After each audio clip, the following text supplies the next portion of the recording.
ரூபாய்க்கு விற்கப்படும் என்று என் மூலம் தமிழகத்திற்கே தீர்க்க தரிசனம் உரைத்தார். உற்சாம கையை தட்டி அல்லேலூயா.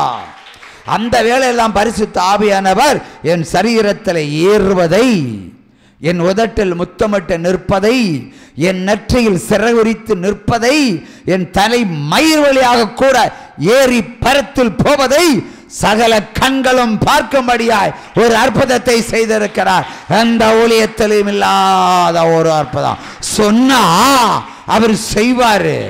அன்னைக்கு தேசத்தில் 5 ரூபாய் அரிசி இல்லையா, 5 ரூபாய் அரிசி, அப்புறமா 3 ரூபாய் அரிசி, அப்புறமா 3 ரூபாய் அரிசி, அப்புறமா 2 ரூபாய் அரிசி, அப்புறமா 2 ரூபாய் அரிசி. நான் ஒரு பிரபலமான அரசியல் இருக்கிற விசுவாசிக்கு நான் சொல்லுவேன், கலைஞர்கிட்ட சொல்லுங்க, தேசத்தில் ஒரு படி அரிசி 1 ரூபாய்க்கு விற்கணும்.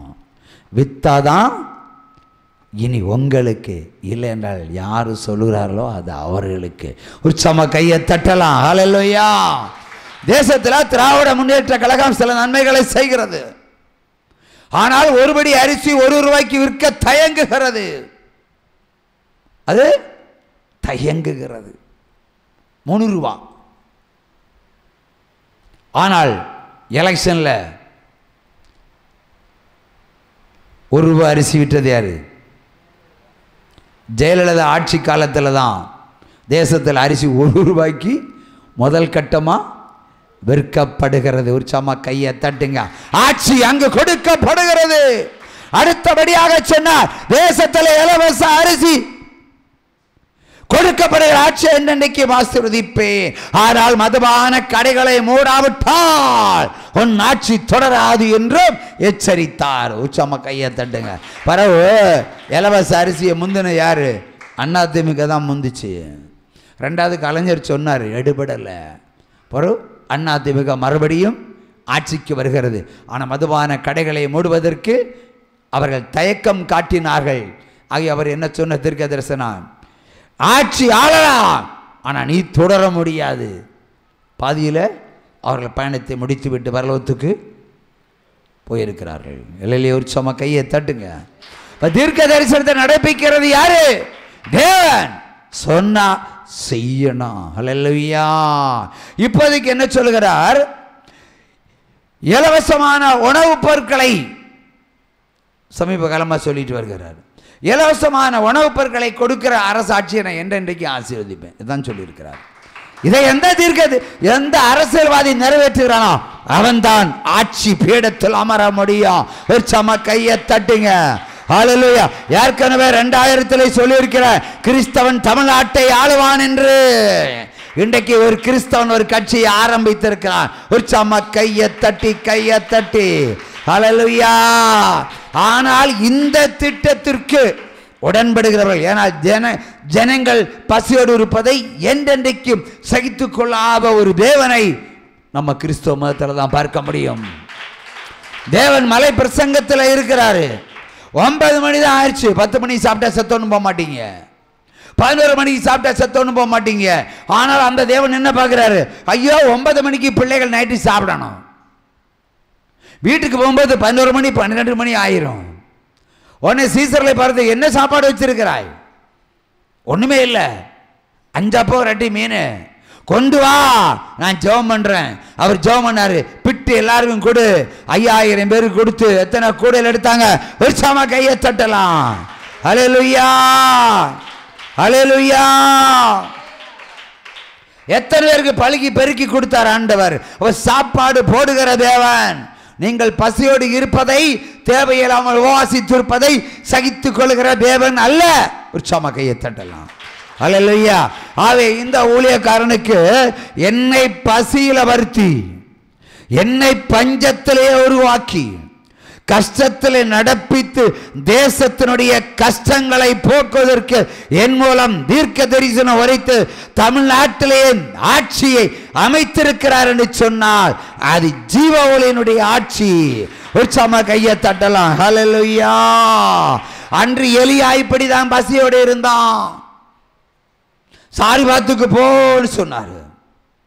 சாரிபாத்துக்கு போனான். அங்கே பசியோடு இருந்த விதவை தாய் விறகு பொறுக்கி சாகிறதுக்கு ரெடியாக இருக்கிற அங்கே போய் தான் கேட்டார். என்ன கேட்டார்? முதல்ல தண்ணி தான் கேட்டாங்க. அப்புறம் உணவு தான், ஒரு அப்பந்தான். முடியாதுன்னு சொன்னான். அதெல்லாம் தெரியாது, எனக்கு முதல்ல கொடுன்னு சொல்லி பிடுங்கி வாங்கிட்டார். பிடுங்கி வாங்கி சாப்பிட்டார். அவர் சாப்பிட்டனால தான் 7 வருஷத்தில் அந்த தேசத்தில் இருக்கிற பஞ்சத்தில் இவளும் இவள் வீட்டாரும் சாப்பிட்டார்கள். ஒரு சம கையை தட்டலாம். அல்லேலூயா. ஆகவே தேவன் ஊழியக்காரர்கள் தான் ஒடுக்குவார், ஊழியக்காரர் தான் நொறுக்குவார், ஊழியக்காரர் தான் கலங்க பண்ணுவார், ஊழியக்காரர் தான் என்று வெட்கப்படுவார்கள். எதற்கு? உங்கள் வெட்கங்களை ஆசீர்வாதமாய் மாற்றுவதற்கு நிற்பதே ஊழியக்காரர்கள் தான், நீங்கள் அல்ல. அல்லேலூயா.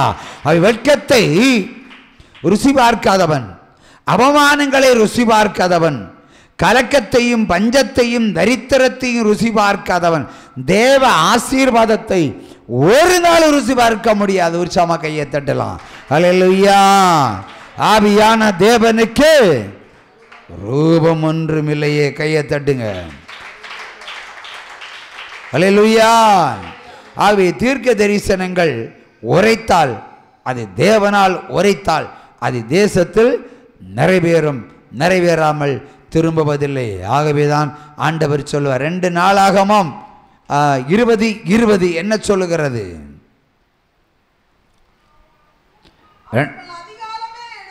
அவர்கள் அதிகாலமே எழுந்திருந்து வனாந்தரத்துக்கு போக புறப்பட்டார்கள்.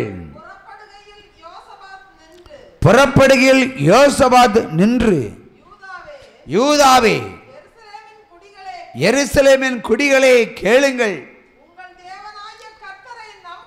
உங்கள் தேவனாய கர்த்தரை நம்புங்கள், அப்பொழுது நிலைப்படுவீர்கள். அவருடைய தீர்க்கதரிசிகளை நம்புங்கள், அப்பொழுது சித்தி பெறுவீர்கள். சித்தின்னா புத்தி, ஞானம், அறிவு, பலன் எல்லாம் உங்களுக்கு உண்டாகும் என்று அக்காலத்திலே அவர் சொல்லி இருக்கிறார். அல்லேலூயா.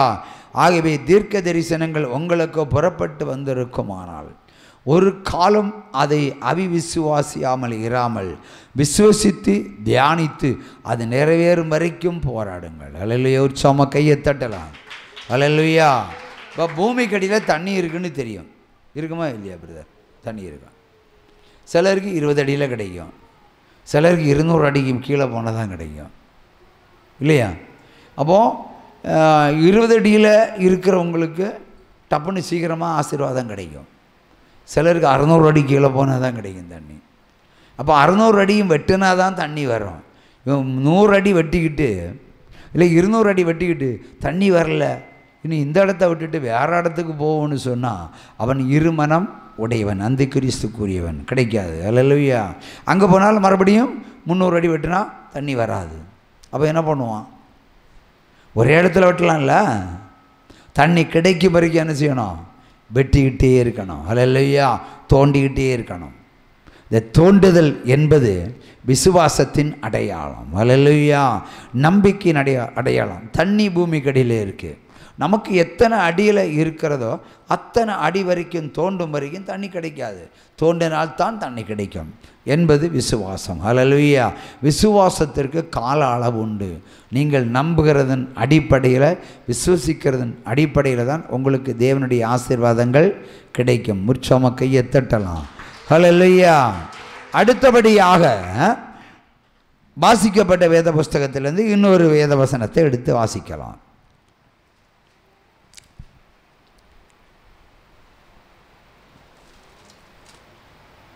ஹல்லேலூயா.